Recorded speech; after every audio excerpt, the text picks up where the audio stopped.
Mi nombre es Alex López y escribo y lanzo libros gratis cada 14 de febrero y 27 de agosto. Encuentra todos mis libros en librosalexlopez.com. Pero también realizo entrevistas a cantantes y líderes cristianos para que usted pueda conocer a fondo su historia, desde cómo se arrepintieron de sus pecados y creyeron en el Evangelio de Jesús, que es la salvación, la vida verdadera y la paz duradera, hasta lo más íntimo de sus vidas. Disfruta esta entrevista que fue grabada en Explo Music Fest, el festival de música cristiana que organiza año con año la Frater en Guatemala. Suscríbase a mi canal de YouTube y espere más entrevistas como esta. Le pido un favor, compártala en sus redes sociales para que muchos más sean edificados. Estimado Santiago, qué bueno tenerte con nosotros. Mario, son una bendición. Santiago Benavides, hoy van a conocer más sobre él y lo acompaña Mario, uno de sus músicos, cantante, compañero de ministerio, de prisiones y más. Bueno, prisiones todavía no. De naufragios. Me parece recién naufragado. Santiago, ¿cómo conoces al Señor? ¿Cómo decidiste estudiar música? ¿Cómo estudias Biblia? ¿Y en dónde surge la pasión por lo que haces? Porque sos diferente a la mayoría de cantantes. Te parás y hay una experiencia en el concierto en el que contás historias con música, la gente se conecta con vos.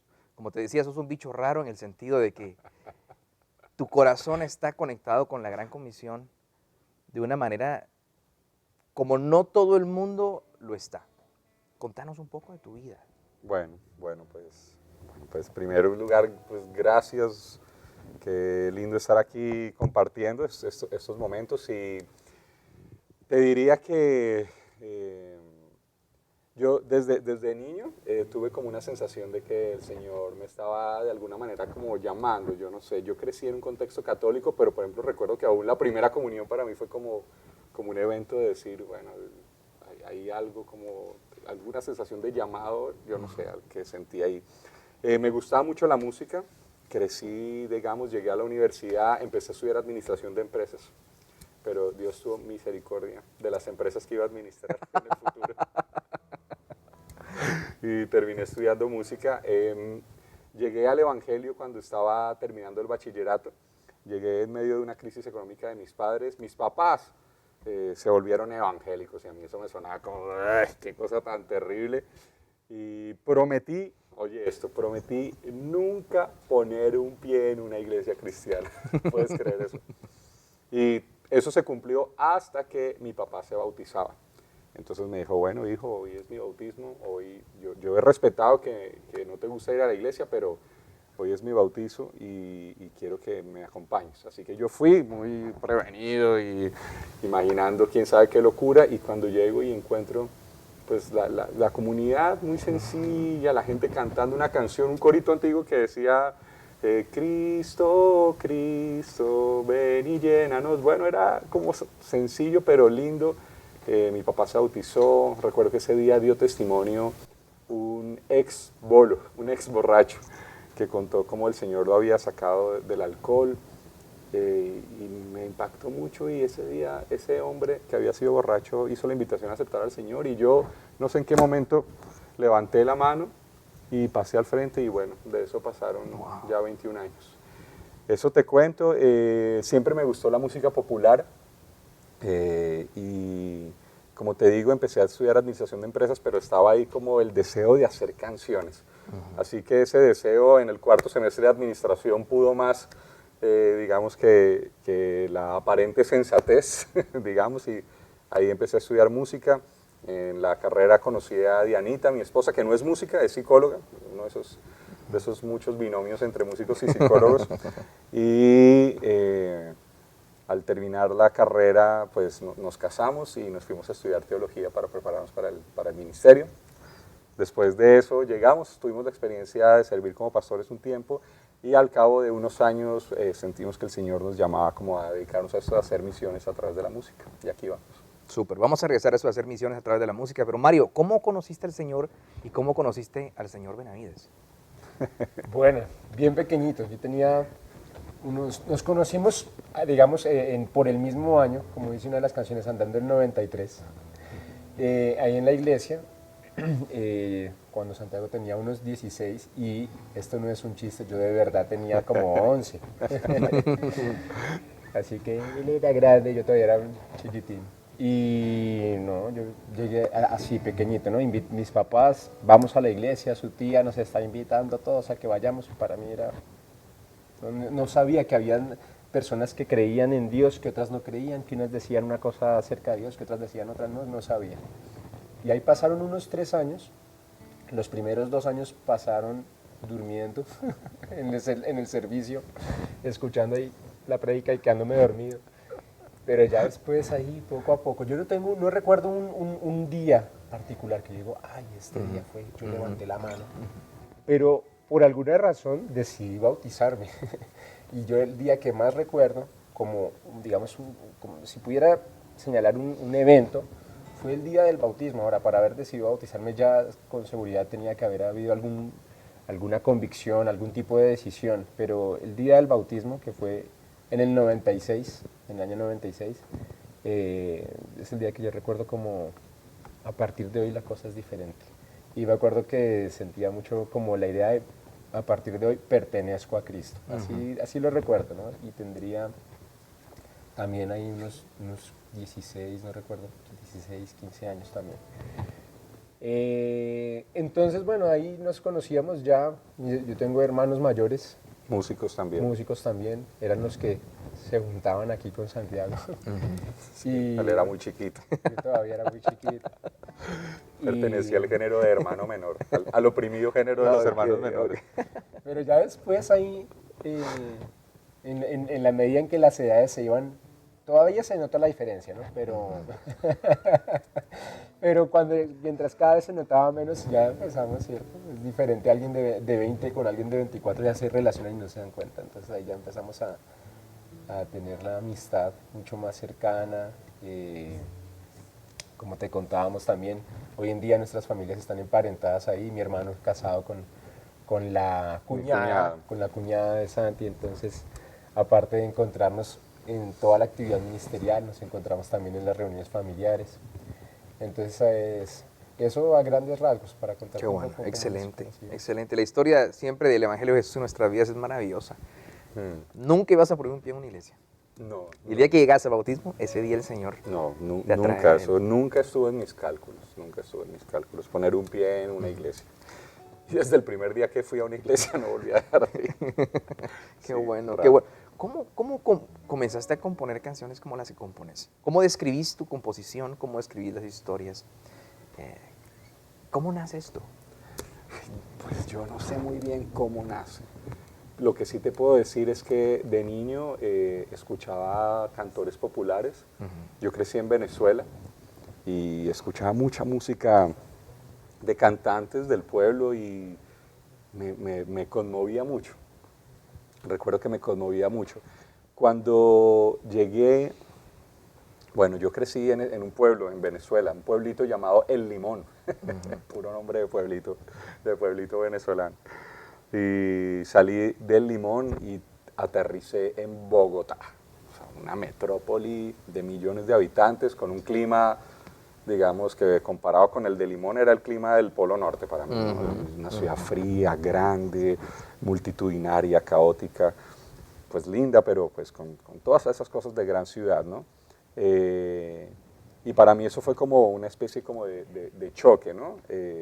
Yo entré a un colegio gigante, lleno de miles de alumnos cuando venía de mi escuela, de mi pueblito, tranquilo.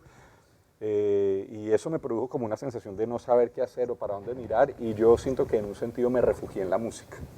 Y en esa época, en ese colegio se escuchaba mucho toda esta música como de la trova cubana, y Mercedes Sosa, y Charly García, y Fito Páez, toda esa onda de la canción latinoamericana.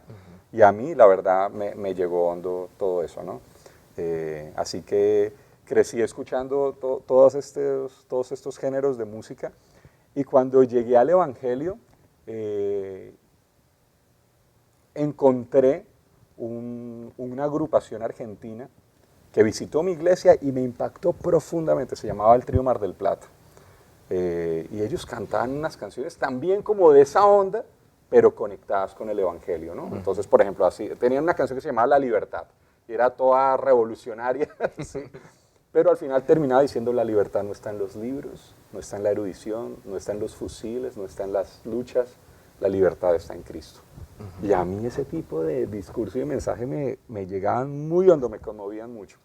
Y me acuerdo que algún día viéndolos actuar al trío Mar del Plata, que como te imaginarás eran 3, estaban ahí en el escenario y yo pensaba: uy, yo algún día quisiera hacer algo como lo que ellos están haciendo.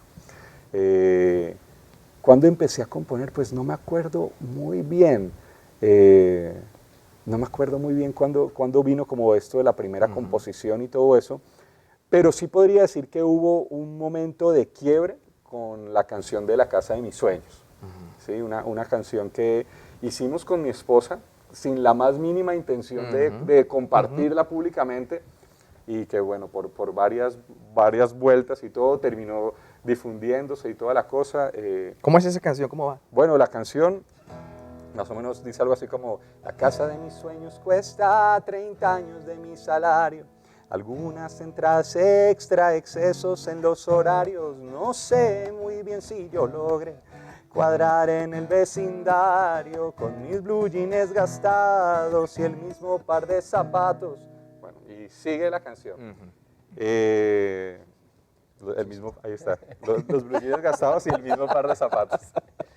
¿Y el concepto de la canción? ¿Cuál es el tema central al final? Eso, el tema era que con mi esposa veníamos de haber dado una vuelta a los alrededores de Bogotá y habíamos visto una casa hermosa que estaban construyendo ahí en unos conjuntos residenciales ahí en los alrededores de Bogotá. Entramos, la averiguamos, nos muestran una casa lindísima, súper espaciosa, diseño moderno, pero preciosa pues. Y al final vino la pregunta pues que uno no quiere hacer, ¿no? Que ¿cuánto cuesta esto? Y la doña se pone toda nerviosa y me dice: 800 milloncitos, que en traducidos a platas que todos comprendamos es algo así como $400.000. Entonces, una platica pues. Y yo quedé de una pieza, porque yo nunca había preguntado cuánto podía costar una casa. Esta casa estaba bien situada y todo, y muy linda, pero pues nunca imaginé que pudiera costar eso. Y cuando ella me dice eso, lo primero que se me vino a la cabeza fue: eso implicaría trabajar toda la vida para conseguir esa casa. Eso fue como mi primera reacción. Entonces de ahí con la Diana hicimos la canción un poco en broma, o sea, sin ninguna intención de cantarla, ni difundirla, ni de hacer algo demasiado serio. Y al final con Diana terminamos diciendo... hay una parte que dice: la casa de mis sueños, la casa de mis sueños, la casa de mis sueños será la que Dios quiera.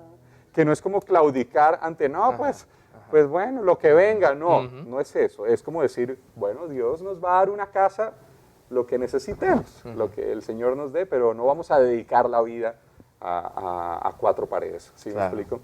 Entonces, yo creo que con esta canción hubo un quiebre en el estilo de composición y empezamos a tratar de abordar temáticas más cotidianas, más cosas que todos estamos viviendo. Y qué sorpresa para nosotros que estas temáticas aparentemente, digamos, poco teológicas, ¿sí? Nos han resultado profundamente, digamos, como útiles y sensibles para comunicar teología, para comunicar el hecho de nuestra vida y la razón por la que estamos acá no puede ser conseguir una casa, por ejemplo. Yo creo que ahí hay algo, siempre me meto ahí la cuchara, porque yo no estoy ahí detrás de escribiendo, pero bueno, compartimos muchas cosas, ¿no? Y creo que una de las cosas también es que no ha sido literalmente tratar de abordar temáticas cotidianas. No ha sido tratar no ha sido de abordar, intencional. No ha sido intencional. Sucede que, no ha sido como una estrategia. Sucede que en el día pasó algo o hubo un pensamiento y se le prestó atención a ese pensamiento, ¿no? A un evento. A un evento. Sí, la vez pasada que vinieron a Guate, hicieron una gira, ¿se recuerda? Eso. Que llegaron a un concierto de la iglesia y, sí. Bueno, y ahí se inventaron una canción. Al ratito, ¿verdad? Algo que había pasado, no recuerdo qué era, pero era un chiste eso. Sí. ¿Qué hay detrás de la historia de la canción de Mi Amigo el Millonario? Porque yo veo que la iglesia cristiana evangélica como que pareciera no tener ídolos, pero tiene un ídolo que se llama la billetera. La mayoría de gente viene a Cristo esperando de que por ser hijo de Dios ya voy a ser el millonario y voy a tenerlo todo. Y la vida del hombre, dijo Jesús, no consiste en la abundancia de los bienes que posee. ¿Qué hay detrás de esto? ¿Por qué surge mi amigo el millonario? ¿Cuál es el mensaje? ¿Y cómo suena esa canción? Bueno, esta canción está inspirada, digamos, esta canción nos parece muy, muy guatemalteca porque mira el ritmo que dice chiquimola, chiquimola, chiquimola, chiquimola. Bueno, esta canción, digamos, está inspirada en la vida de un personaje de la vida real, un amigo medio descuadernado, enfermero de profesión, de esas personas a las que uno siente que el encuentro con Cristo literalmente le botó un tornillo, ¿sí? O sea, eso fue un choque y el tipo quedó mal, o sea, mejor dicho, quedó bien. Ok. Y entonces, este personaje es un tipo pues muy, muy apasionado, de una claridad en cuanto a que la prioridad de su vida es compartir y reflejar a Cristo. Eso nos impresiona. Por ejemplo, allá en Dos Quebradas, la ciudad donde él vivía, ya no vive allá, en el centro de Colombia, en alguna ocasión hubo un accidente y había una persona, digamos, como que estaba ahí en sus últimos momentos y este tipo iba en su moto, paró, se atravesó, llegó y le compartió el evangelio así en la calle, así en su último momento. Ese tipo de personas como que no duda a la hora de hablar de Cristo, al punto que peligraba su trabajo porque las directivas no cristianas y todo, digamos, no estaban conformes con el hecho de que él compartiera el evangelio, pero él lo hacía no como expresión de un afán religioso, sino como con la certeza de una que pasión. cómo esta persona se va a ir a una eternidad sin Cristo. ¿Sí? Entonces, nos impresionaba eso y lo conocimos de una manera, digamos, muy, muy particular. Fuimos a dar un concierto. En un accidente, no. Sí, él era el del accidente y quedó así. Sí. Fuimos a dar un concierto en una universidad allá en Pereira, cerca de la ciudad donde él vivía. Y bueno, nosotros, cuando estamos en un momento, en un ambiente, digamos, como no eclesiástico, pues no empezamos con canciones, digamos, como abiertamente religiosas, por así decirlo, sino con canciones que hablen de situaciones con las cuales la gente se pueda sentir identificada y las disfrute. Y poco a poco vamos compartiendo de nuestra fe, tratamos de hacerlo de una manera muy natural, muy sencilla, sin presionar. Total, este muchacho se enteró que íbamos a tocar ahí y se acerca antes del concierto y nos dice, ve, vos me puedes prestar el micrófono un momento. Y nosotros, pues bueno, y le prestamos el micrófono y dice, bueno, ustedes han venido a un concierto, pero no a cualquier concierto. Es un concierto donde se exalta al Rey de Reyes y Señor de Señores. Este concierto es para la gloria de Dios. Y obviamente los muchachos no son cristianos y todos empezaron a quedar así. Y en ese momento Todos que la querían irse gente en ese momento. iba a empezar a irse, estábamos en un auditorio, en ese momento se soltó un aguacero, pero un chubasco. La gente no tuvo otra opción más que escucharnos. Sí. Y bueno, así lo conocimos al tipo. Y bueno, entre más lo conocimos, más nos inspiró su vida y un día, digamos, como conmovidos por su ejemplo, le hicimos una canción que se llama Mi amigo el millonario. Corrientazo en Colombia es lo que comía Betty la Fea, no sé si te acuerdas cuando el almuercito barato por ahí. Anda en una moto toda destartalada, la lata oxidada, motor cual matraca, la placa por vieja ya casi borrada. Trabaja haciendo turnos en el hospital y le han advertido que lo van a echar si sigue empeñado en evangelizar. Y aunque trata y trata, por nada se calla, es mi amigo el millonario que no anda en un carro caro, que no tiene un gran trabajo, que no tiene la sartén por el mango, es mi amigo el millonario que vive en un humilde barrio y come su corrientazo lleno de gratitud y ha decidido que su riqueza será Jesús. Bueno, ahí es un pequeño fragmento Excelente, de la canción. excelente. Misiones a través de la música, ¿qué es esto? Bueno, yo siempre he sentido, digamos, una fascinación con el tema misionero. Eh, esto de que uno lee en las cartas de Pablo, de un abrazo a tal familia, estoy orando para que Dios me conceda pronto ir a visitarlos, aún las despedidas, las nostalgias del Nuevo Testamento. Esos momentos en los que, por ejemplo, hay como narra el libro de Hechos, nos encontramos, nos reunimos en la playa y nos arrodillamos y oramos. Son como postales, ¿sí? Que uno se pregunta cuál es el propósito por el cual Dios permitió que una postal de esas apareciera en su palabra, en la revelación. Y bueno, me parece que esas postales comunican, yo no sé, un sentir muy particular de alegría misionera, de nostalgias, de viajes por el Evangelio. Este Pablo que está en las prisiones, que se mete en el barco que naufraga, bueno, y siempre he sentido, digamos, un poco fascinación con el tema. Y que quisimos, desde hace años, fue un anhelo que tuvimos con mi esposa, dedicar, digamos, nuestra vida a algo así. Esto de hacer misiones a través de la música, sí lo consideramos, digamos, como una labor misionera. En nuestro caso, por supuesto que esto es una labor artística, pero yo quisiera ser recordado como un misionero. ¿Sí? Yo quisiera ser recordado como un misionero que utilizó las canciones y la música para compartir el Evangelio. Y cuando digo compartir el Evangelio no me refiero tanto a como hablar de una religión o algo así, sino compartir la vida, la plenitud, la libertad, la belleza, la liberación, sí, que hay en el Evangelio. Me conmueve cuando Cristo anuncia su ministerio diciendo, esta escritura se ha cumplido delante de vosotros porque, bueno, y dice, el Señor me ha enviado para anunciar las buenas nuevas, para dar vista a los ciegos, para anunciar el año favorable del Señor, para liberar yugos de opresión, ¿cierto? Y yo sueño con que podamos hacer un arte que cumpla esos propósitos. Y comienza en Capernaum, tierra de gentiles, no en Jerusalén.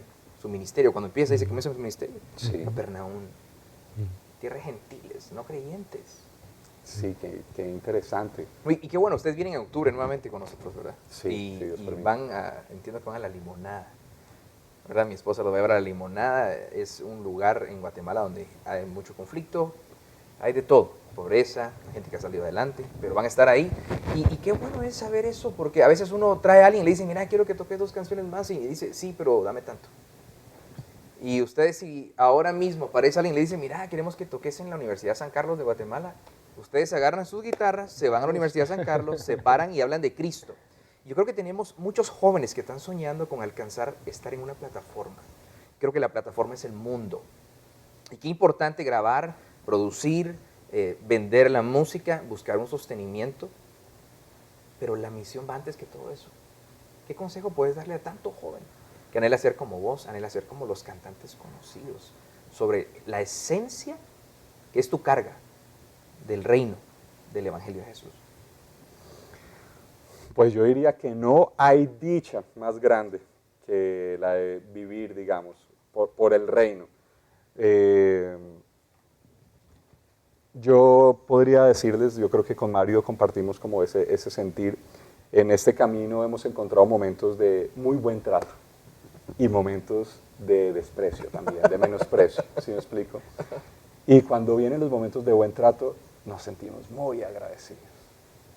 Y cuando vienen los momentos de menosprecio, alcanzamos a percibir el destello de esas palabras de Pedro cuando sale de la presencia de las autoridades judías y dice que se alegraban por haber sufrido por causa del Evangelio. En honor a la verdad, nosotros no sufrimos, digamos, o sea, yo cuando siento que estoy sufriendo, ¡ay, Señor, estoy sufriendo! El Señor me dice, sí, como los cristianos en el Medio Oriente, estás sufriendo como ellos. No, no, Señor, no estoy sufriendo. ¿Tu familia está bien? Sí, Señor, mi familia está bien. Bueno, sí. Pero, en medio de eso yo le alcanzo a decir al Señor, Señor, pero concédenos que este sacrificio de dejar las familias por un tiempo, concédenos que este sacrificio de sentir que nuestro arte, por humilde, puede llegar a ser menospreciado. Señor, concédenos en eso experimentar la alegría de simplemente servir. Y eso ha sido demasiado vivificante, vivificante. Entonces yo le diría eso a los chicos y chicas que nos escuchan. Jesús dijo una cosa. Jesús dijo, busquen primero el reino de Dios y todo lo demás será por añadidura. Y al hacerlo dividió el universo en dos cosas. Dividió el universo en dos cosas. Las dividió, todo lo que existe lo dividió en dos categorías. Reino y añadidura.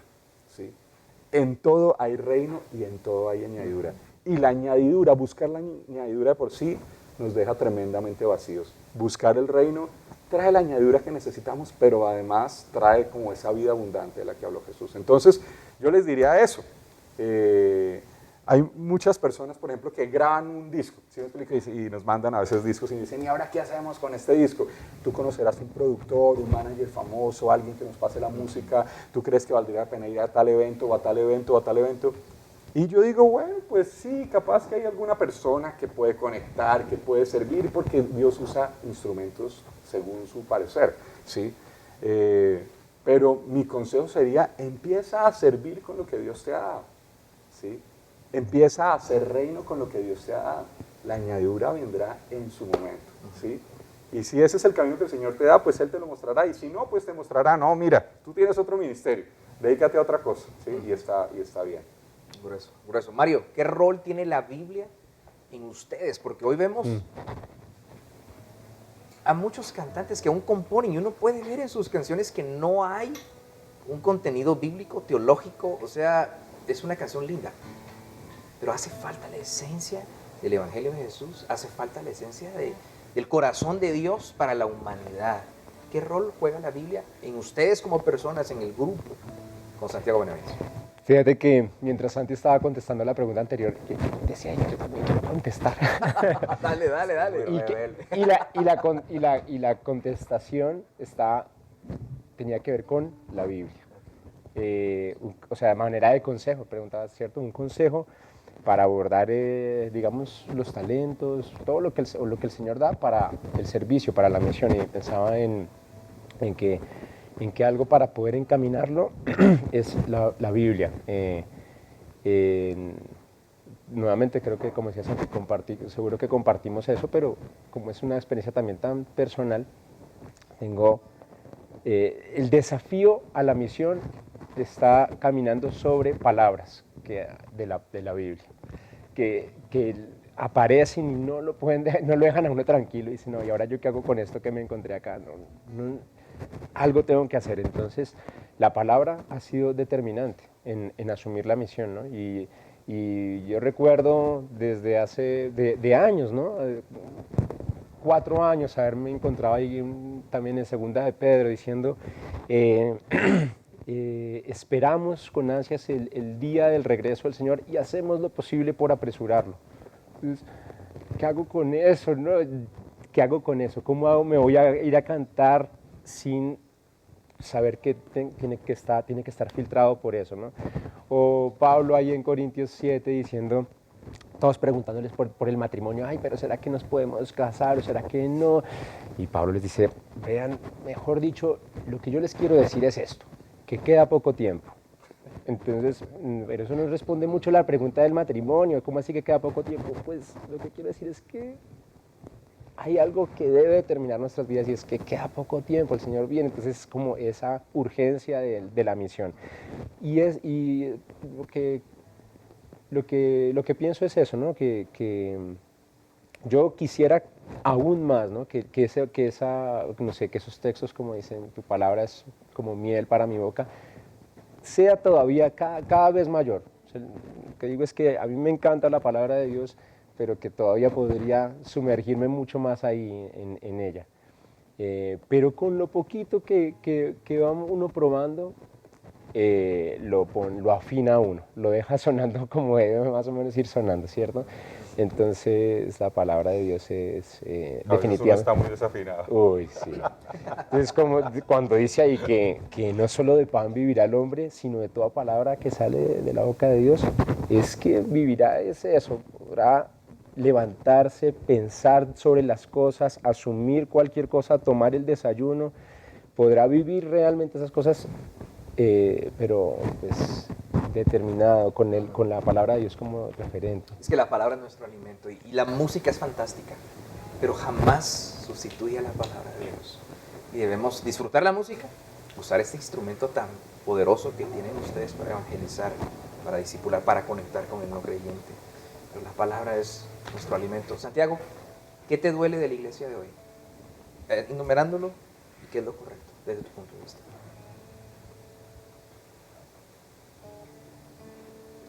Bueno, me duele y lo digo no como una crítica a la iglesia, sino como algo que incluso me pregunto si está en mí. Y le pido al Señor que me libre de eso. Pero me duele que la iglesia parece obsesionada con las formas del poder. Es decir, obsesionada con todo lo que nos da poder en esta sociedad, ¿no? Belleza, dinero, estatus. Y me parece que la iglesia parece tan obsesionada con eso, tan alineada con eso.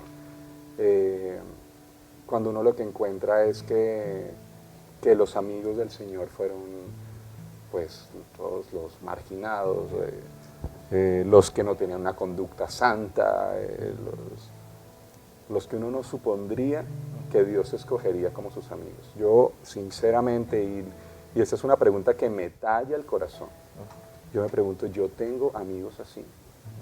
Yo tengo, no digo, yo me preocupo por gente así, no. Esa no es la pregunta. No digo, yo siento una simpatía teológica por gente así, no. Me pregunto, mis amigos, tengo mis amigos así. Y eso a mí digamos, me carga. Y me carga no respecto a la iglesia, sino respecto a mi propia vida. Y cuando miro la iglesia, encuentro que es una pregunta que también nos cabe a todos. Claro. ¿Cómo te pueden contactar? ¿Cómo te pueden llevar a su iglesia a las personas? Pues bueno, pueden hablar con mi manager. Pueden hablar conmigo a través de Mario. Sí, bueno, nosotros decimos que Mario es el capitalista salvaje del ministerio. O sea que estamos fregados. Ay, no, este hombre va gratis a todos lados. Mira, ¿a dónde te escriben? No, mira, en santiagobenavides.com, creo que es la manera más fácil de recordarla en este momento, santiagobenavides.com, ahí hay datos de contacto, están correos electrónicos que juntos revisamos y que vemos la manera de poder estar en comunicación, de contestarlos, y a través de eso seguro podemos aún dar otros datos, ¿no? Oye, pues, y quisiera también, no sé, para poder acabar de coordinar mejor tal cosa, y seguro que ahí hay más datos. Santiago, ¿cómo nos despedimos? Con una canción, sí.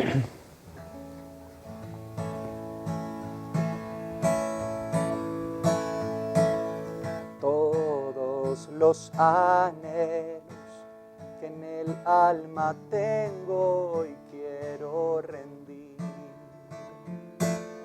traigo a ti mis sueños y pido que hagas los tuyos en mí. Tengo fe, yo sé que algo hermoso vas a hacer. Algo hermoso vas a hacer y todo lo demás vendrá. Todo lo demás vendrá por añadidura, buscando tu reino. Todo lo demás vendrá y todo lo demás vendrá.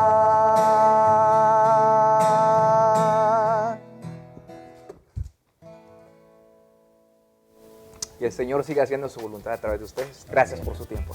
Gracias. Gustos. Espero haya disfrutado esta entrevista. Suscríbase a mi canal en YouTube y espere más entrevistas como esta. Le pido un favor, compártala en sus redes sociales para que muchos más sean edificados. Y descargue todos los libros gratis que he escrito en librosalexlopez.com. Que Dios le bendiga.